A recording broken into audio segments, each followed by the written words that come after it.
Renforcer la citoyenneté européenne et l'insertion professionnelle, voilà les deux missions principales de la Maison de l'Europe des Yvelines depuis 2001. Pour en parler avec nous, je reçois aujourd'hui Christine Colville. Bonjour et bienvenue sur Bonjour. Sensation. Alors Christine, vous êtes coordinatrice administrative à la Maison de l'Europe des Yvelines. Quelles sont les missions et les projets locaux de la Maison de l'Europe ? La Maison de l'Europe des Yvelines a pour mission de défendre les projets européens, donc de faire mieux connaître l'Europe et ses dispositifs pour répondre aux défis nationaux mais également européens. Dans ce cadre, on peut parler de la cohésion sociale, du vivre ensemble, mais également de l'employabilité, de la reconnaissance des acquis de l'apprentissage pour renforcer cette employabilité, le développement de l'utilisation des langues étrangères et d'autres sujets qui sont un petit peu notre quotidien. Et pour atteindre ces objectifs, la Maison de l'Europe des Yvelines va proposer des projets européens, organiser des conférences pour un plus large public et aussi construire des modules pédagogiques. Alors en juin 2019, vous lancez le projet Jeux de compétences où vous proposez 3 parcours de formation en Europe, des stages d'observation, des cours ou encore des modules d'enseignement. Expliquez-nous un petit peu le principe et les objectifs du projet. Alors ce projet est né d'une initiative de la Maison de l'Europe des Yvelines, mais il est porté par un consortium et ce consortium est composé de 6 missions locales d'Île-de-France ainsi que 2 associations saint-germanoises. Les missions locales ont pour objectif d'accompagner les jeunes dans leur orientation et de les aider à être confrontés à des problématiques au quotidien et trouver des solutions. Les 2 associations que sont la Maison de l'Europe des Yvelines et MAP Réussite s'adressent à un public plus large et visent à renforcer les compétences personnelles des personnes qui viennent les voir pour assurer une meilleure confiance en soi et une meilleure employabilité et insertion sociale également. Et quelles sont les problématiques visées à travers ce projet ? Alors le projet vise à doter les candidats de savoir-faire comportementaux, c'est-à-dire que le parcours qui leur est proposé va leur permettre de revisiter leur savoir-être, leur savoir-faire, au regard des expériences qu'ils vont faire à l'étranger, mais le candidat qui s'inscrit dans le projet Jeux de compétences commence le parcours avec un premier contact à la Maison de l'Europe des Yvelines par une journée de formation, puis une insertion dans le pays d'accueil, en Allemagne pour les stages d'observation, dans d'autres pays pour les cours structurés et le module d'enseignement qui est dispensé également par notre partenaire MAP Réussite à Berlin, au Centre français de Berlin. Et tous ces 3 parcours sont ensuite suivis par un débriefing dans nos bureaux afin d'évaluer la montée en compétences et de permettre d'évaluer également l'obtention ou pas d'Open Badge dont je vous parlerai un petit peu plus tard. Alors les professionnels qui participent à ce projet acquièrent donc des compétences concernant l'accompagnement des jeunes dans l'insertion professionnelle. C'est l'objectif principal du projet Jeux de compétences ?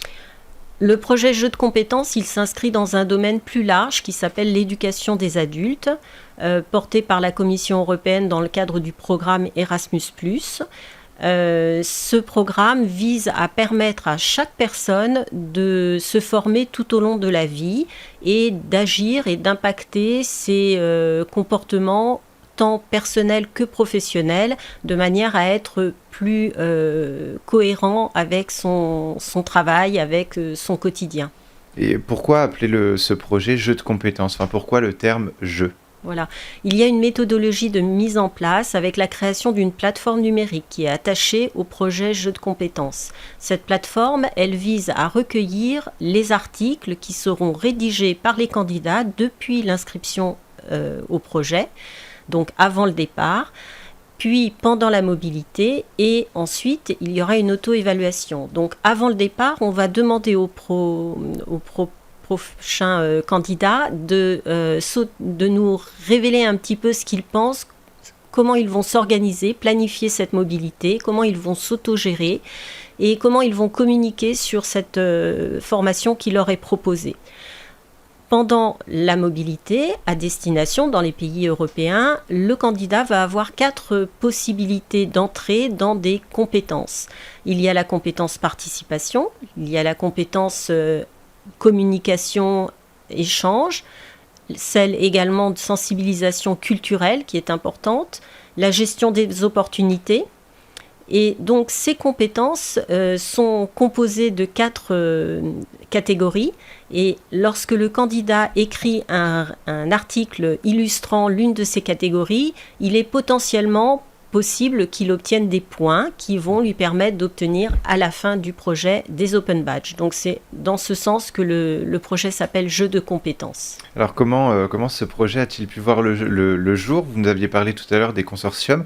Est-ce qu'il y a d'autres choses qui ont fait que ce projet a pu être mis en place? Alors effectivement, le projet n'aurait jamais pu être organisé si nous n'avions pas à nos côtés les partenaires du consortium, les membres du consortium, mais également le soutien financier, ça c'est indéniable, de la Commission européenne par le biais de l'agence Erasmus+, et qui nous permet d'obtenir des bourses, donc des financements pour financer l'hébergement, le transport, etc.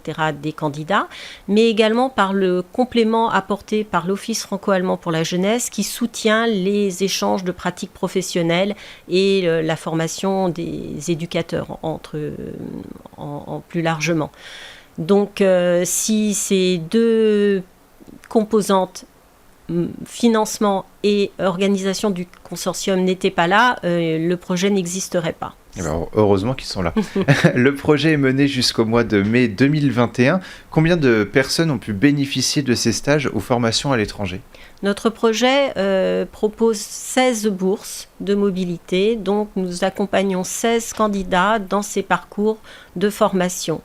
Mais au-delà, nous arrivons en fin de projet, comme vous venez de le dire, au mois de mai 2021, espérant que la crise sanitaire qu'on traverse actuellement nous permette d'aller jusqu'au bout et de pouvoir reporter les mobilités qui auront dû être reportées.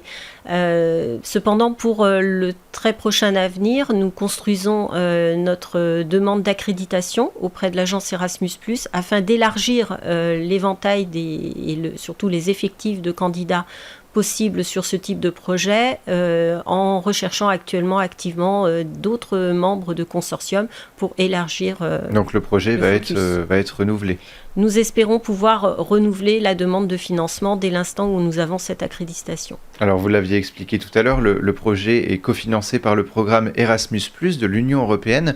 Est-ce que la volonté d'échange et de partage entre les différents pays de l'Europe se fait de plus en plus forte ? Effectivement, je pense que la Commission européenne a démontré très récemment qu'elle souhaite augmenter les financements pour permettre davantage d'échanges entre les porteurs de projets et donc entre les pays. Ça va dans le sens général de ce que la Commission européenne propose pour la prochaine programmation 2021-2027, et le secteur de l'éducation des adultes est impacté par cette augmentation potentielle. Alors à titre personnel, est-ce que vous êtes fier justement que ce projet soit mis en place, qu'il fonctionne et qu'il soit peut-être justement renouvelé ? Vous savez, porter un projet, c'est une affaire également humaine, puisque nous travaillons avec d'autres personnes, des candidats que nous cherchons à mieux connaître et à faire monter en compétences au travers de ce projet. Donc effectivement, on en tire pour notre association une grande fierté, et surtout ça renforce notre envie de continuer. Donc ça nous donne bon espoir pour l'avenir. Que du positif. Voilà. Les 15 et 16 octobre prochains, vous participerez au Erasmus Days 2020. Quel est le programme de ces 2 jours ? Voilà. Alors il y a 2 jours, mais la Commission européenne en propose 3, les 15, 16 et 17. Pour sa part, la Maison de l'Europe des Yvelines va proposer des activités autour de la mobilité le 15 octobre dans un centre socio-culturel de la ville de Saint-Germain-en-Laye. Et également, elle va monter un programme en Facebook Live de manière à atteindre davantage de public. Et donc ça sera les 15, 16 et 17, du coup, octobre prochain, les Erasmus Days Pour- 2020. Pour célébrer la mobilité et la citoyenneté européenne. C'est le but des Erasmus Days. Eh ben, on espère qu'il y aura du monde. Merci beaucoup, Christine Colville, d'avoir été avec nous. Je rappelle que vous êtes coordinatrice administrative à la Maison de l'Europe des Yvelines. On peut retrouver plus d'informations sur le site maisoneurope78.eu. Et pour revoir ou réécouter cette émission, rendez-vous sur notre site et application Radio Sensation.